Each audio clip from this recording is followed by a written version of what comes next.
friends. This is a year update on what's happening in our ministry. I'm sorry that it come to you so late. We were sitting down a lot and on multiple occasions to write a ministry letter, but would never have chance to finish it.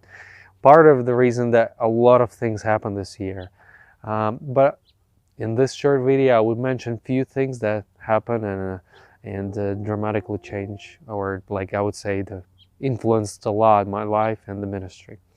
So by the end of the study year, which was in the end of the April, I was still studying in the University of the Soul Counseling or Counseling, and I also finished the first year of a seminary education. And as you know, the summer is the time for numbers of youth camps, and that's where I was preaching, participating a lot. And despite I was finishing university counseling, I received a lot of application of the people to be counseled, and it was too much for me, and they just kind of like a large wave crushed me, and I was burned out in the middle of the summer. I had to continue everything as I did, but in my heart I felt a burden, and I didn't know how to continue, and I was too much overwhelmed by everything what's going on.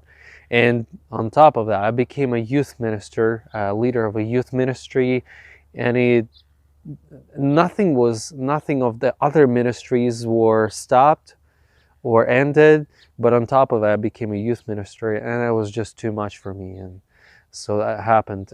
I had a depression, the largest depression in my life, I would say. I never had a depression, but this summer for about 1 month, I had it really hard on my soul, and I don't know what to do. So I asked a friend to help me. I participated in the conference that might help me to receive a new breath, a new hope, and to strive and run as I did in the past. And I participate in the national conference in Ukraine, Don't Waste Your Life, and I also participate here in the West Coast pastors conference in Los Angeles. It was Faithful Endurance. And it was one of those three things actually, and especially the last conference helped my heart to see again with a new breath the goals that God set before my life, and He gave me passion to endure and to stand and continue to minister. So right now we have a youth ministry that about 40-50, we have 40 to 50 youth and teenagers and guests, and a large team that I should take care. And I would ask you to keep them in your prayer, or have them in your prayer. It's something new. So would you pray, please, maybe in the end of this video, about this guys who don't know God, or the kids of a believer parents who personally don't know Christ yet, that they would find God. And for our team who serve them, it's about 10 people, leaders of this ministry. The other thing I would ask you to pray is that I have a temptations always to be a leader and not a servant. Be a leader and not a servant. And Jesus warned about it, that this is the type of leadership this world have, is that people command others what to do, but the one who wants to be greater should be a leader. Would you pray just so that I would be servant to my team, servant to this young generation, and I would flee from a temptation to be a commander or boss.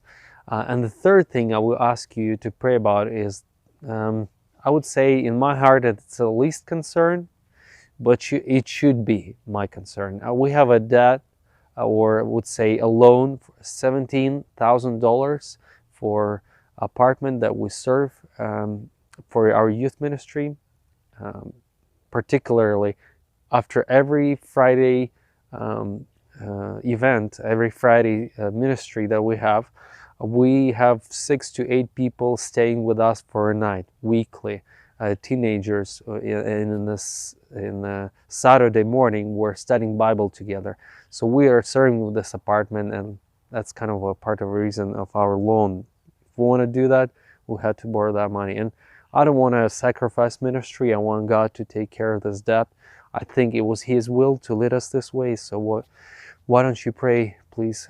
I would ask you to pray for these three things. And this is the youth that we have, my temptation to flee and be a servant, and the debt we have on the family, or a loan we have on the family right now. Thank you for your support and your prayers. Hope to update you soon, not in a year from now. Please write in the mail, personal email, or ask me more questions if you want to know more. Thank you again for being. God bless.